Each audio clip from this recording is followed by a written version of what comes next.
कभी कभी ऐसा महसूस होता है ना कि जिंदगी हम पर हावी हो रही है। बस इसी बारे में आज बात करेंगे। मानसिक शक्ति और अनुशासन कैसे बनाया जाए, खासतौर पर उन युवाओं के लिए जो जिंदगी की चुनौतियों से गुजर रहे हैं।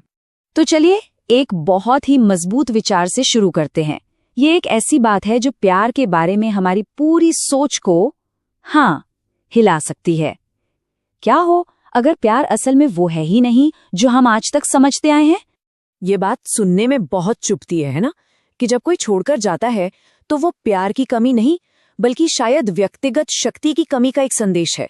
ये एक कड़वी सच्चाई हो सकती है, लेकिन यही वो सच्चाई है जो किसी को भी खुद को बेहतर बनाने के लिए मजबूर कर सकती है। तो फिर सवाल ये उठता है कि ये व्यक्तिगत शक्ति आती कहाँ से है, इसकी शुरुआत कहाँ से करें? देखिए, असली लड़ाई, असली युद्ध क्षेत्र कहीं बाहर नहीं, वो हमारे अपने मन के अंदर ही है। अच्छा, अब ये देखिए, ये एक बहुत ही दिलचस्प सोच है। खुशी का मतलब मजा या आनंद नहीं बल्कि विचारहीनता।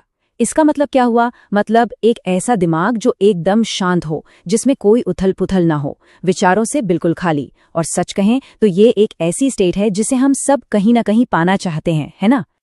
और यहीं पर वो खतरनाक चक्र शुरू होता है जिसमें अक्सर लोग फंस जाते हैं। होता क्या है, जिंदगी में चुनौतियां आती हैं, तनाव बढ़ता है और फिर मन उस तनाव से भागने के लिए उस विचारहीन अवस्था को पाने का सबसे आसान रास्ता ढूंढता है। और अफसोस कि वो आसान रास्ता अक्सर बुरी आदतों की तरफ ले जाता है। कुछ जाना पहचाना लग रहा है? तो सवाल ये है कि इस चक्र को तोड़ा कैसे जाए, असली शक्ति कैसे पैदा की जाए? जवाब सिर्फ एक शब्द में है, अनुशासन। देखिए, अनुशासन का सबसे पहला कदम है ये तय करना कि मन हमारा मालिक है या हमारा सेवक। एक सेवक मन, वो तो अपनी इच्छाओं का गुलाम होता है, हमेशा आसान रास्ते खोजता है। लेकिन एक मालिक मन, वो अपनी इच्छाओं का स्वामी होता है। वो जानता है कि उसे क्या करना है।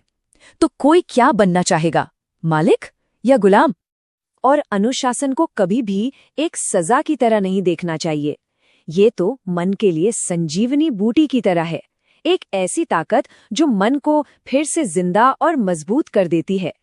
बिल्कुल वैसे ही जैसे शरीर के लिए जिम होता है, अनुशासन मन का जिम है।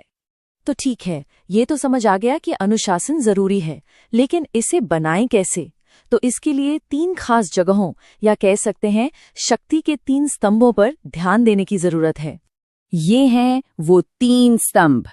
पहला, जिम, शरीर को मजबूत और सहनशील बनाने के लिए। दूसरा, लाइब्रेरी, पढ़ने से ज्ञान, एक नई सोच और एक मजबूत दिमाग हासिल करने के लिए। और तीसरा है मंदिर या ध्यान, जहां से मन को शांति और आध्यात्मिक शक्ति मिलती है। और जब कोई इन 3 जगहों पर मेहनत करता है तो वो सिर्फ शरीर, मन या आत्मा को मजबूत नहीं कर रहा होता, वो असल में कुछ बहुत बड़ा बना रहा होता है। अपना व्यक्तिगत मूल्य, एक ऐसा इंसान बन रहा होता है जो दुनिया के लिए उपयोगी है। ये एक बहुत सीधी लेकिन गहरी बात है कि किसी भी इंसान का मूल्य उसकी उपयोगिता के बराबर होता है। मतलब अगर मूल्यवान बनना है तो उपयोगी बनना पड़ेगा। हमारा असली मूल्य इसी बात से तय होता है कि हम दूसरों के, इस दुनिया के कितने काम आ सकते हैं। मधुमक्खी का ये उदाहरण इस बात को बिल्कुल साफ कर देता है। देखिए, मधुमक्खी डंक भी मारती है ना? लेकिन लोग उसे फिर भी सहन करते हैं। क्यों? क्योंकि वो शहद भी तो देती है। जब कोई इंसान दुनिया को कुछ मूल्य देता है, मतलब अपना शहद देता है, तो लोग उसकी कमियों के बावजूद उसके साथ रहना चाहते हैं। तो ये पूरी चर्चा हमें इस एक आखिरी और सबसे जरूरी सवाल पर लाकर छोड़ देती है, किसी भी इंसान की उपयोगिता क्या है, वो इस दुनिया में क्या मूल्य लेकर आता है। ये एक ऐसा सवाल है जिसका जवाब हर किसी को खुद